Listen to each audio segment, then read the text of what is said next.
جب نجران کے عیسائیوں کے ساتھ مباہلے کا وقت آن پہنچا، اور اللہ نے قرآن میں اس منظر کو بیان کیا ہے، قُلْ تَعَالُوا نَدْعُ أَبْنَاءَنَا وَأَبْنَاءَكُمْ وَنِسَاءَنَا وَنِسَاءَكُمْ وَأَنفُسَنَا وَأَنفُسَكُمْ ثُمَّ نَبْتَهِلْ۔ اے محبوب ارشاد کر دیجئے، تم بھی اپنے بیٹے لے آؤ، ہم بھی اپنے بیٹے لے آتے، تم بھی اپنی خواتین لے آؤ، ہم بھی اپنی خواتین لے آتے، تم خود آ جاؤ اور ہم بھی خود آ جاتے، پھر ہم مباہلہ کرتے اور جھوٹوں پر اللہ کی لعنت کرتے۔ تو حضور علیہ السلام جب مباہلہ کے لیے نکلے، نجران کے عیسائی پورے کر و فر کے ساتھ اور اپنے لوگوں کے ہمراہ منتظر تھے، تو حضور نکلے تو حضور کے ساتھ حضرت علی المرتضیٰ رضی اللہ تعالیٰ عنہ تھے، آقا کریم کے ساتھ حسنین کریمین تھے اور سیدہ فاطمہ رضی اللہ تعالیٰ عنہا تھی۔ اس طرح کہ حضور نے حسنین کریمین کے ہاتھ تھامے ہوئے تھے اور پیچھے سیدہ فاطمہ تو زہرا رضی اللہ تعالیٰ عنہا چل رہی تھی، اور سیدہ فاطمہ کے پیچھے حضرت علی المرتضیٰ چل رہے تھے۔ حضرت فاطمہ پردے کے حصار میں تھی، لیکن اس کے باوجود عورت کا باہر انتہائی مجبوری کی حالت میں اللہ کی توحید کی گواہی دینے کے لیے نکلنا بھی پڑا۔ تو اطراف میں بیٹے ہیں، سامنے باپ ہے اور پیچھے شوہر ہے، اور ماحول مدینے کا ہے، سارے چاہنے والے اور محبت کرنے والے ہیں، اور یہ شہزادی کونین وہ ہیں کہ اگر یہ گھر سے نکلیں تو کائنات کی آنکھیں خم ہو جائیں اور پلکوں پر پردے آ جائیں، لیکن اس کے باوجود جب نکلتے ہیں، بلکہ میں نے کہیں پڑھا کہ آپ کے قدموں کے نشان پر حضرت علی المرتضیٰ رضی اللہ تعالیٰ عنہ قدم رکھتے کہ قدموں کا نشان بھی باقی نہ بچے۔ عورت کو گھر سے نکلنے کے لیے یہ ایک ضابطہ دیا کہ بامر مجبوری عورت کو گھر سے نکلنا بھی پڑے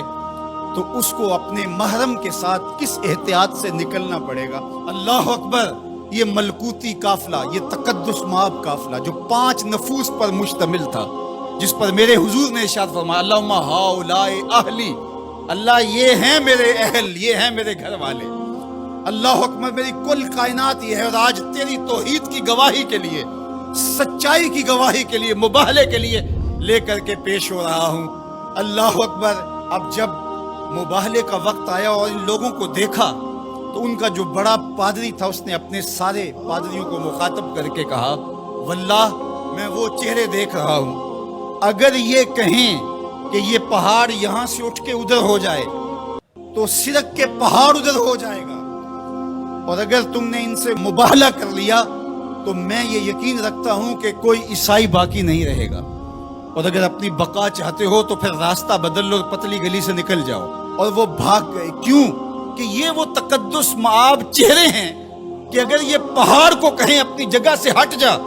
تو پہاڑ بھی ہٹ جائے گا، ہمالیہ بھی اپنی جگہ سے سرک جائے گا، اور انہوں نے اگر بد دعا بول دی تو تمہارا نشان نہیں رہے گا اور تمہاری نسل باقی نہیں رہے گی۔ میرے ان جملوں پر اور میری اس گفتگو پر تھوڑی دیر ٹھہر جائیں۔ انہوں نے کہا کہ اگر انہوں نے بد دعا بول دی تو کوئی عیسائی موجود نہیں رہے گا، اور انہوں نے آل رسول کا حیا کرتے ہوئے مباہلے سے پسپائی اختیار کر لی۔ آج دنیا کے جس خطے میں بھی آپ چلے جائیں، آپ کو جیسے بھی عیسائی ضرور ملیں گے، ان کا مذہب جس صورت میں بھی ہے بہرحال موجود ملے گا،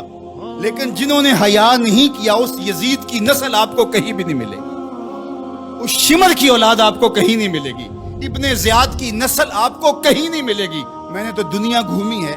مجھے آج تک کوئی شخص نہیں ملا جس نے کہا میں یزید کی اولاد سے ہوں، آج تک کوئی شخص نہیں ملا جس نے کہا کہ میں اتنی پشتوں میں جا کے خولی سے ملتا ہوں، کسی نے یہ نہیں کہا کہ میں شمر کے نسب سے تعلق رکھتا ہوں، لیکن کائنات کے جس کونے میں گیا ہوں کسی نے کہا میں موسیٰ کاظم کی اولاد سے ہوں، کسی نے کہا میں جعفر صادق کی اولاد سے ہوں، کسی نے کہا میں امام علی رضا کی اولاد سے ہوں، میں حسنی سید ہوں، میں حسینی سید ہوں۔ تو یار نام تو ان کا باقی رہا، تو یزید کا تو نشان مٹ گیا، تشخص بھی مٹ گیا،